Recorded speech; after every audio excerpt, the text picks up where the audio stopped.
이 시간 말씀의 제목은 하나님의 형상을 회복하는 행복한 가정이란 제목으로 같이 말씀을 나누도록 하겠습니다.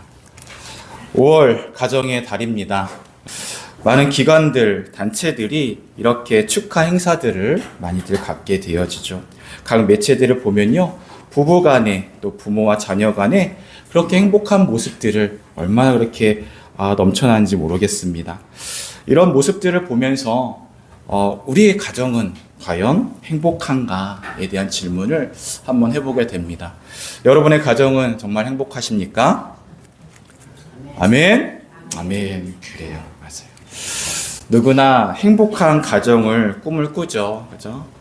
행복한 가정을 꿈꾸는 데 있어서 이게 단순히 내가 어떤 결단과 결심으로만 이 행복한 가정이 이루어지는 것 같지는 않습니다.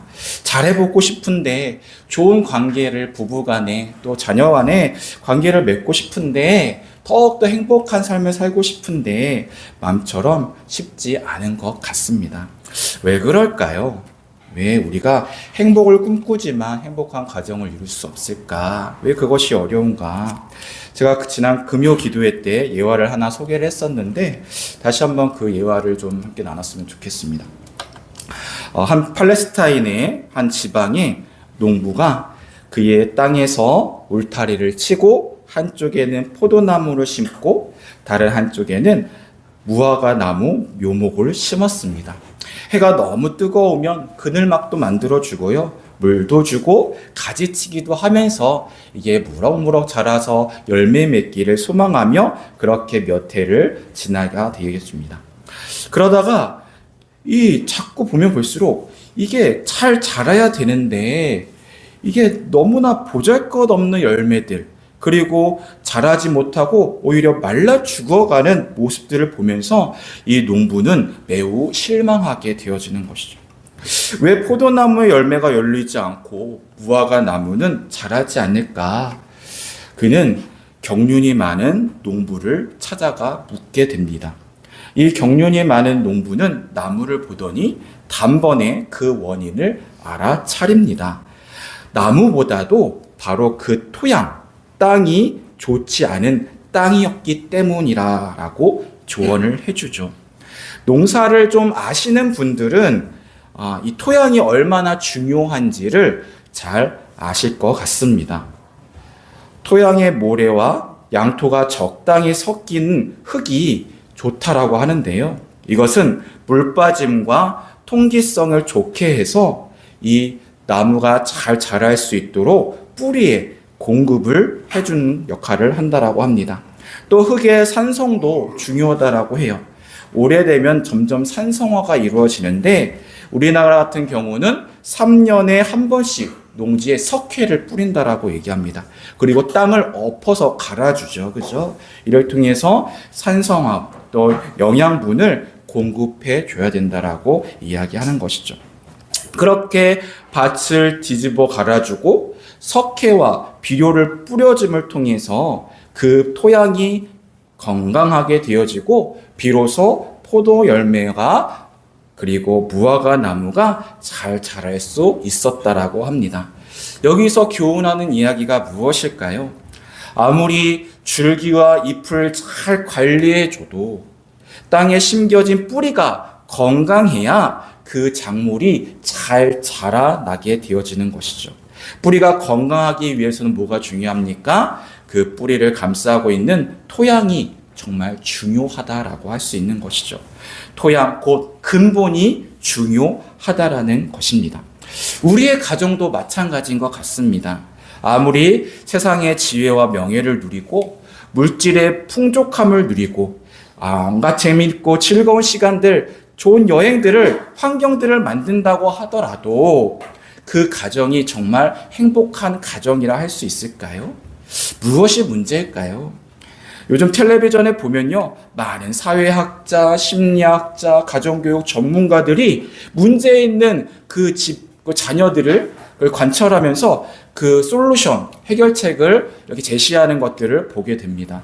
근데 여러분들 그것들을 한번 해봤죠? 이렇게 따라 해가지고 해보니까 어때요? 잘 돼요? 잘 안 됩니다. 그렇죠? 이것 때문에 오히려 더 싸우는 가정도 있다라고 해요. 저 모습이 당신의 모습이야. 저 모습이 바로 너의 모습이야. 그러면서 서로를 탓하는 그런 가정들도 있다라고 얘기합니다. 중요한 건 바로 뿌리가 중요하다. 근본적인 원인이 중요하다라고 할 수 있는 것이죠. 진정 행복한 가정을 만들고 싶다라고 한다면 그 가정을 만든 그 하나님의 뜻을 이해하고 아는 것이 중요하다 할 수 있는 것입니다. 왜요? 하나님께서 인간을 만드시고 또한 가정을 만드셨기 때문인 것이죠. 하나님께서 만드신 그 행복한 가정, 기쁨과 은혜가 풍성한 가정을 회복하기 위해서는 우리가 하나님으로부터 우리가 이 행복을 다시 한번 찾아봐야 된다는 것입니다. 하나님께서는요, 에덴 동산을 만드시고요, 아담과 하와를 통해서 참된 가정의 모습의 원형을 나타내 주셨습니다. 이 가정은요, 하나님의 창조 세계 가운데 가장 마지막에 걸작품이라고 할 수 있는 것이죠. 보시기에 심히 좋았다라고 말씀해 주십니다. 오늘 본문은 최초의 가정, 즉 아담의 족보에 대한 소개가 나오는 내용입니다. 그 족보를 통해서 우리가 행복한 가정이 어떤 가정이 될 수 있을까를 함께 살펴보았으면 좋겠습니다. 먼저는요, 아담, 그가 어떻게 지음받았는가? 바로 하나님의 형상대로 지음을 받았다라고 말씀하고 있습니다. 5장 1절에는요, 하나님이 사람을 창조하실 때, 아담을 창조하실 때 어떻게 만드셨습니까? 하나님의 모양대로 지으셨다라고 말씀하고 있습니다. 그리고 복을 주셨다라고 말씀하고 있는 것이죠.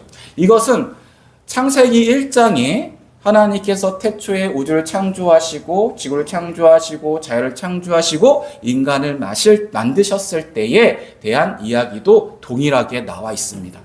창세기 1장 26절 27절에 하나님께서 우리의 형상을 따라 우리의 모양대로 우리가 사람을 만들고 하나님이 자기 형상 곧 하나님의 형상대로 사람을 창조하셨다라고 말씀하고 있습니다. 여기서 중요한 게 뭐예요? 하나님의 형상, 모습대로 우리를 만드셨다라는 거예요.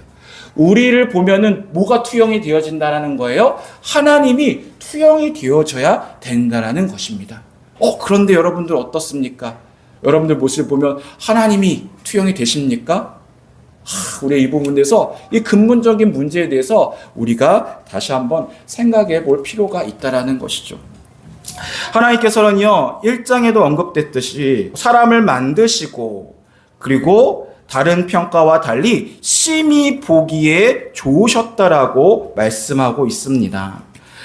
하나님 자연을 창조하실 때 내가 보기에 좋았더라고 말씀하시는데 특별히 우리 인간을 만드시고 그리고 인간의 가정을 세우시고 나서는 하나님께서 보기에 심히 좋았다라고 말씀해 주셨다는 것이죠. 창세기 2장에는요, 하나님께서 인간을 만드시 흙으로 먼지로 아담을 만드십니다. 그 코에 생기를 불어 넣어 주십니다. 살아있는 영이 되었다라고 이야기하죠. 그런데요, 보식이 있었을 때 보기 좋지 않은 거예요. 창세기 2장 18절에 이렇게 말씀합니다. 여호와 하나님이 이르시되 사람이 혼자 사는 것이 좋지 아니하니 라고 말씀하고 있어요.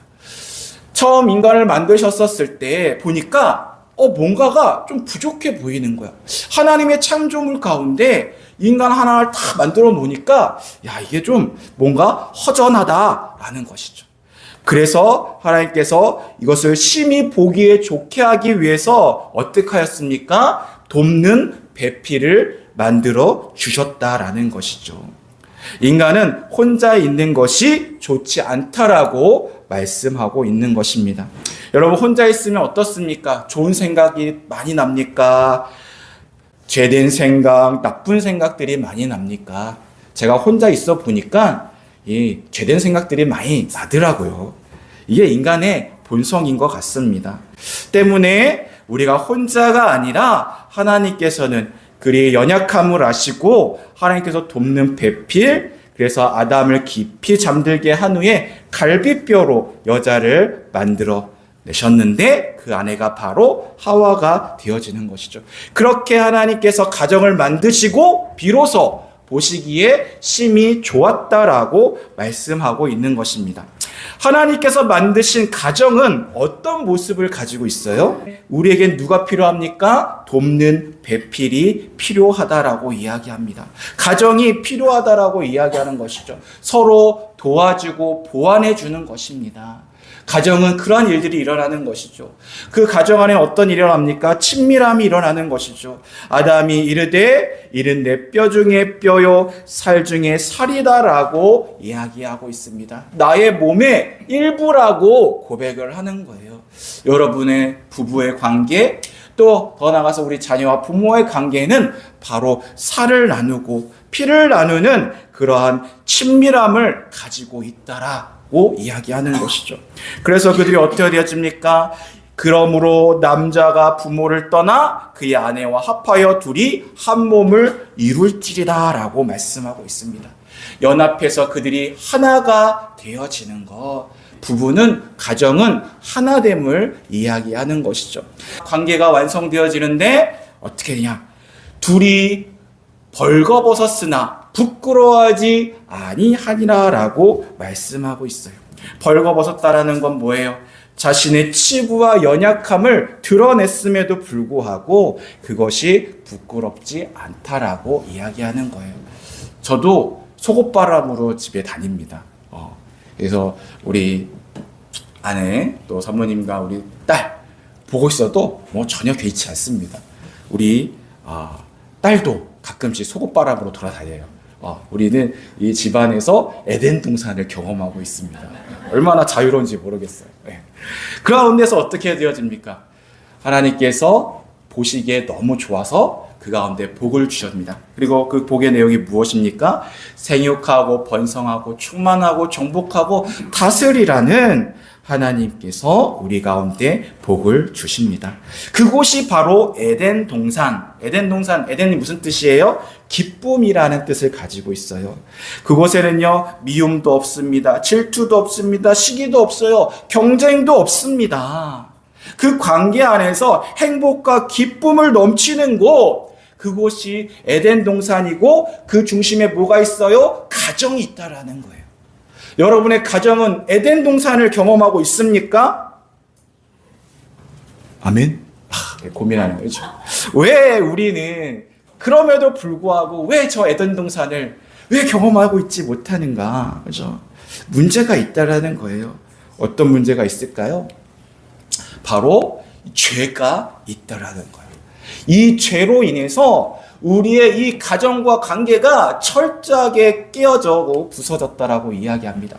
먼저는 어떻습니까? 하나님과 인간의 관계가 깨어지게 되어지죠. 에덴 동산에는요, 하나님과 함께 했던 곳입니다. 하나님의 음성을 듣고 하나님의 인도함을 받았고 하나님의 공급함을 받았던 곳입니다. 그런데 저 죄로 말미암아 하나님의 선악과를 먹지 말라고 했음에도 불구하고 다른 것 다 주시고 나서 저것만 먹지 말아라.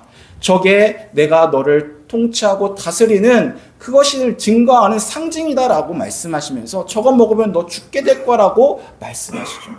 그런데 어떻게 되어집니까? 그가 뱀의 유혹 가운데 넘어져서 결국 그 선악과를 먹게 되어지죠. 그러면서 어떻게 되어져요? 그가 눈이 밝아져서 자신이 벌게 벗은 것을 보게 되어집니까? 그 순간 죄가, 악이 존재하게 되어지는 거예요. 저 부분들은 제가 나중에 한 번 더 좀 심도 있게 좀 나눴으면 좋겠는데, 저 에덴 동산에는 죄와 악이 없던 곳이에요.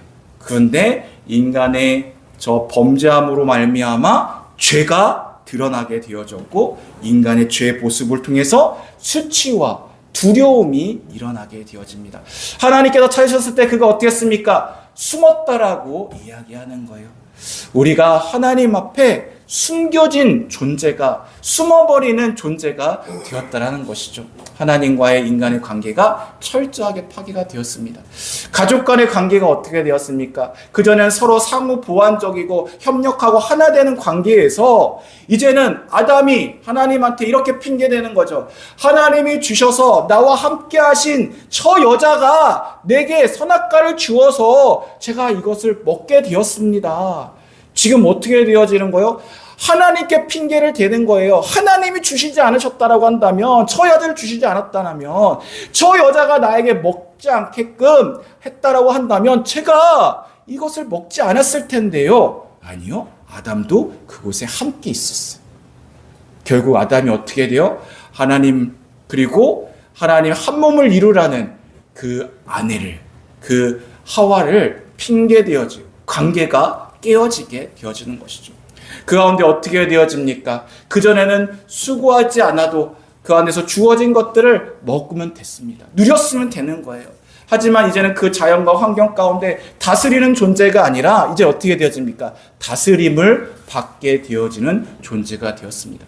수고해야지 얻을 수 있는데, 수고해서 얻을 수 있는 것이면 감사한데 어떻게 됩니까? 거기에 엉겅퀴와 가시가 함께 섞여 있다라고 얘기를 해요. 수고해도 수고한 만큼 얻지 못하는 그런 결핍 가운데 삶을 살기 시작했다라는 것이죠. 그리고 어떻게 돼요? 자신의 관계 안에서 자신의 자아가 철저하게 나는 복 있는 자야, 나는 하나님의 은혜 가운데 있는 자야가 아니라 내가 자존감 가운데, 난 왜 자꾸 실패할 수밖에 없지? 왜 자꾸 내 하는 일은 이렇게밖에 안 되지? 왜 이렇게 난 연약하지? 그 자존감의 상함들을, 존재를 경험하게 되어지는 것입니다. 이 모든 것들이 결국 뭘 얘기하는 거예요? 하나님의 형상을 잃어버리는 것을 이야기를 하는 거예요. 우리가 행복한 가정이 파괴되어지는 건 뭐예요? 하나님을 떠나서 내가 원하는 대로, 내 방법대로 살아가는 것, 결국 하나님의 형상을 잃어버린 채 내 삶을 살아가는 그 가운데 행복한 가정이 파괴되어져 갖고 있다라고 하는 것이죠. 그 파괴의 가정 가운데 어떤 일이 있습니까? 바로 지워진 이름이 있다라는 거예요. 하나님 오늘 족보에 보면요, 여러분 잘 알다시피 여러분들은 가인과 아벨이 낳음을 알 수 있습니다. 그래서 아담과 하와가 쫓김을 당하고 나서 이제 가인과 아벨을 낳게 되어지는데요. 오늘 본문에는요, 그 내용에 가인과 아벨에 대한 내용이 전혀 없습니다. 바로 그 계보가 어떻게 되어지냐면 그냥 셋을 낳았다라고 이야기해요. 저 두 명의 이름이 지워지게 되어집니다. 그렇죠? 여러분들 가인 잘 아시죠? 가인의 이름의 뜻이 무엇입니까? 내가 여호와로 말미암아 등남하였다라는 뜻을 가지고 있습니다. 에덴 동산에서 쫓겨난 우리 아담과 하와가 얼마나 좌절했겠어요? 얼마나 낙심이 됐겠어요? 그 가운데 귀한 자녀를 낳게 되어지는 거예요. 얼마나 희망찹니까? 얼마나 기대가 됩니까? 내가 비록 쫓겨나서 하나님의 그림자 가운데 살 수밖에 없었지만 이제 새로운 생명 안에서 이제 내가 출산하였고 이 자녀를 잘 키워봐야지 라는 희망과 소망을 갖게 되어지는 것이죠. 어떻게 하면 이 자녀를 잘 키울 수 있을까? 금이야 오기야 애지중지 하면서 이 자녀를 키웠을 것입니다. 이 가인의 뜻은요, 얻음, 소유, 직업, 여긴 사람이란 뜻을 가지고 있다라고 얘기합니다. 그래서 그런지 그는 이 땅에 먹고 살다가는 사람을 의미할 수 있습니다. 이 땅의 행복과 부귀와 영화를 위해서 결국 어떻게 되어져요? 자신의 동생을 시기하여서 아벨을 살해하기까지 하였다라는 거예요. 그렇죠? 자, 그러면 아벨의 이름은 무엇입니까? 아벨을 낳았는데요. 첫째는 하나님께서 주셔서 등남하였다, 얻었다, 가지게 되었다라는 그런 의미를 갖게 되는데 이 아벨의 뜻은 조금은 갸우뚱합니다. 호흡이란 뜻을 가지고 있고요. 그 호흡 가운데 공허함과 덧없음이라는 의미를 가지고 있다라고 이야기합니다. 왜 공허와 덧없다라고 이야기를 할까? 하나님이 주신 생명이심을 고백하면서도 불구하고 처음 가인이 출산했었을 때 가졌던 그 새 희망처럼 왜 오늘 아벨은 그렇지 않도록 이름이 공허함과 덧없음으로 지어졌었을까? 아마 처음 가인을 낳았을 때 얼마나 기대감이 컸겠어요. 야, 이 자녀들 잘 키워가지고 얼마나 예쁘게 정말 잘 됐으면 좋겠다. 그런데 그렇게 키워보는데 자녀가 내 맘 같지 않잖아요. 그렇죠? 자녀에게 소망을 가지고 가정을 이끌어 봤는데 이 가정이 별 볼 일이 없는 거예요. 계속해서 여전히 실패하고 있는 거예요. 그러니까 어떻게 되어져? 인생의 공허함, 실망한 가운데 혹시 이 아벨의 이름을 공허, 덧없음이라고 지었는지 모르겠습니다.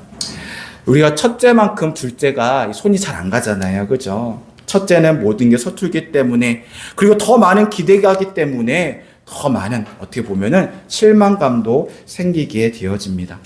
결국 가인은 아벨을 시기하고 자기의 유익을 위해서 동생 아벨을 죽이게 되어집니다. 자, 그 죄의 영향력이 지금 계속해서 어떻게 돼요? 그 자녀 가운데 계속해서 영향력이 미치고 있는 거예요. 그 가운데 하나님께서 이렇게 물어보십니다. 내 아우 아벨이 어디 있느냐라고 하나님께서 가인에게 묻습니다. 그런데 가인이 뭐라고 대답하는 줄 아세요? 내가 알지 못해요. 하나님, 내가 내 아우를 지키는 사람입니까? 라고 이야기를 하는 거예요. 하나님 앞에 따지는 거예요. 지금 뭐예요? 하나님 왜 아우에 대해서 나한테 물어보십니까? 하나님 저를 바라보세요. 제 주변을 볼 필요가 없어요. 저만 축복해 주시면 되지 않습니까? 라는 지극히 이기적인 마음. 관계가 가정 안에 자녀들 가운데, 형제들 가운데 철저하게 부서지고 파괴되어지는 모습들을 보게 되어지는 것이죠. 이렇게 둘째 아벨이 죽임을 당한 이 상심이 얼마나 크겠습니까? 그런데요, 남은 첫째 아들도 이 살인의 죄로 말미암아 하나님의 형벌을 받게 되어져 결국 아담과 하와를 떠나가게 되어집니다. 그리고 먼 곳 에덴 동쪽 노 땅으로 추방을 당하게 되어집니다. 아담과 하와가 모든 것을 잃어버렸어요. 그동안 오랜 시간 동안 자녀들을 키우면서 위로를 받으려고 했더니, 희망을 가지려고 했더니 그 모든 것을 잃어버리는 더욱더 큰 절망감을 겪게 되어집니다.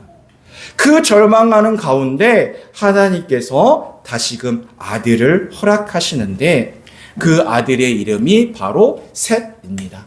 이 셋은 아담의 계보에 바로 아담으로부터 나오게 되어져요. 그런데 셋에 대해서 이야기할 때 이렇게 설명하고 있습니다. 5장 3절의 말씀인 거죠. 우리 한번 5장 3절 한번 읽어볼까요? 시작.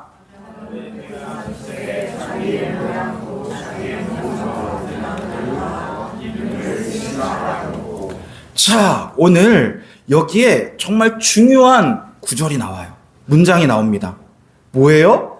아담이 자기의 모양, 자기의 형상대로, 형상과 같은 아들을 낳았다라고 이야기합니다. 여러분, 아담은 누구의 형상을 닮아 만들어졌습니까? 하나님의 형상을 만들었어요. 그런데 저 셋은 지금 누구의 형상을 닮았다라고 얘기하고 있습니까? 하나님이 아닌 아버지 아담의 모양, 형상과 같이 만들어졌다라고 이야기합니다. 이게 무엇을 의미합니까?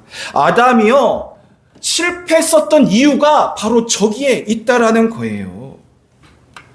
아담은요, 가인을 낳았을 때 어떠한 기대감을 가졌을까요? 어떤 모양으로 살기를 원했을까요? 하나님의 형상이 아니라 셋처럼 자신의 모양, 자신의 뜻대로, 자신이 기대하는 대로 가인이 크기를 원했다라는 거예요. 하나님의 형상, 하나님의 뜻, 하나님의 인도하심이 아니라 아담이 가지고 있는 가치관과 기준으로 아담이 생각하고 아담의 틀 안에서 아들 가인을 그리고 셋을 키워 나갔다라는 것이죠. 그의 실패한 가정이 바로 여기서부터 시작했다라는 것이죠. 가인이 아담의 기대만큼 따라오지 못합니다. 그러다 보니 어떻게 되어지는 거예요? 계속해서 낭망하고 절망하게 되고 낙심하게 되어지고, 그리고 관계가 계속해서 깨어지는 그 관계가 계속해서 악순환 되어지는 것이죠. 당연히 누구도 우리 가정, 자녀가 불행한 것을 원치 않습니다. 그런데 여러분 가정이 왠지 어긋나고 삐그덕거리고 관계 가운데 어려움이 있거나 불편함이 있지 않습니까? 그 원인, 그 부분에 대해서 오늘은 말씀의 본문은 정확하게 꼬집고 있다라는 거예요. 우리의 가정, 우리의 자녀, 우리 부부간의 관계가 하나님의 형상대로 지음을 받았음에도 불구하고 지금 우리는 우리의 가정을, 우리의 부부와 우리의 자녀와의 관계 가운데 어떠한 모습으로 이끌어가고 있는가?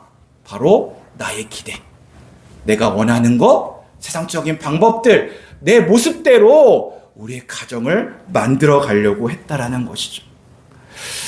우리가 가정과 자녀를 대할 때 나 자신의 가치관과 태도로 인하여 이 문제가 발생하고 있지 않는가? 우리 자녀들은 어떻습니까? 가르치지 않아도, 원하지 않아도 자녀들은 부모를 닮아간다라고 이야기를 합니다. 여러분의 자녀들의 모습을 통해서 나의 모습이 있는 거예요. 부모의 모습이 있는 거예요. 나의 삶의 모습과 나의 언어를 통해 자녀들은 그것을 자연스럽게 습득하게 되어지고 그렇게 닮아가고 있는 것이죠. 그렇죠? 바로 아담이 셋을 통해서 셋이 아담의 모습을 닮아가는 것처럼 우리의 자녀도, 우리 부부간의 관계도 마찬가지예요. 나의 모습을 닮아가게 되어지는 거예요. 부부는 서로 닮아간다라고 하지 않습니까? 그렇죠? 그 가운데 여러분의 가정이 그렇게 변화되어지고 변질되어져 가고 있는 것이죠. 내가 하나님을 믿는다고, 하나님을 예배하고 하나님 말씀 안에 있다고 하지만 우리의 일생적인 삶의 모습은 정말 하나님의 믿음의 모습으로 살아가고 있는가?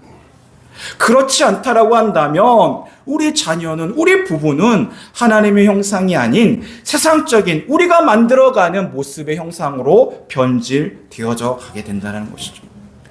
자녀가 하나님의 형상이 아닌 부모 자신의 형상과 같이 양육되어지고 길러지는 것이죠. 그렇게 죄성, 죄된 바이러스가, 그런 나쁜 영향력이 우리 자녀들에게 내 부부와 관계 안에서 흘러나게 되어지는 것입니다. 우리가 행복한 가정을 꿈꾸고 행복한 가정을 이루기 위한 방법이 뭐예요? 하나님의 형상을 회복해야 된다는 것입니다. 그렇죠? 나의 기대감, 나의 마음, 나의 가치관이 아니라 하나님의 뜻, 하나님의 방법, 하나님의 인도하심 가운데 그렇게 하나님의 형상을 닮아가야 되는 것이죠. 이를 위해서 먼저 어떻게 해야 됩니까? 부모 세대인, 그리고 내가 바로 먼저 새롭게 되어져야 된다는 것이죠. 예수 그리스도의 십자가 안에서 다시금 우리가 깨어져야 된다는 거예요. 우리가 새롭게 되어져 가야 된다라고 말씀하고 있는 것이죠. 보라, 이전 것은 지나갔으니 새 것이 되었더라고 하시는 그 말씀이 우리의 삶 가운데 날마다 적용되어져야 된다라고 할 수 있는 것입니다. 우리는 새 것이 되어야 합니다. 우리가 하나님의 은혜가 아닌 세상의 방법들을 가르치는 우리의 모습들을 공부하라고 잔소리는 해봤어도 하나님의 말씀을 잘 지켜야 한다라고 권면한 적은 얼마나 있습니까? 하나님의 말씀을 묵상하고 하나님의 말씀 안에서 기도해야 된다라고 여러분 얼마만큼 자녀들에게 권면을 해보았습니까? 그렇게 얘기한다고 내가 그렇지 않으면은 그게 됩니까? 내가 그렇게 얘기할 수 없는 부분이 뭐예요? 내가 그렇게 못 사니까 그렇게 얘기하지 못하는 거예요. 내가 기도하지 않고, 내가 말씀 보지 않고, 내가 하나님 앞에 엎드리는 모습이 없다 보니까 내 자녀에게도 그렇게 말하기가 멋작은 거예요. 그러니까 우리가 어떻게 해야 됩니까? 우리가 자녀에게 권면하기에 앞서서 우리가 먼저 하나님의 자리 가운데 말씀을 묵상하고 기도하는 모습을 보여줘야 되는 것이죠. 하나님의 말씀으로 훈육하고 하나님의 말씀의 언어를 이야기하고 하나님의 믿음의 삶의 태도로 삶을 살아가야 된다는 것입니다. 문제가 있을 때 세상의 방법이 아닌 하나님 앞에 먼저 엎드려 하나님의 은혜와 긍휼을 간절히 사모하고 믿음으로 살아가는 그 모습을 우리 자녀들이 보여줬었을 때 우리 자녀들이 그 모습을 말하지 않아도 그것을 닮아가게 되어진다는 것이죠. 우리 남편이, 우리 아내가 그 모습을 보고 닮아가게 되어진다는 것입니다. 가정 안에서 돈이 없다고 한탄하고 염려하는 모습은 보여주면서도 가정의 그 십자가 가운데 주님 앞에 은혜를 긍휼을 구하는 우리의 모습은 얼마나 있었습니까? 행복은요, 그냥 자동적으로 주어지는 것이 아닙니다.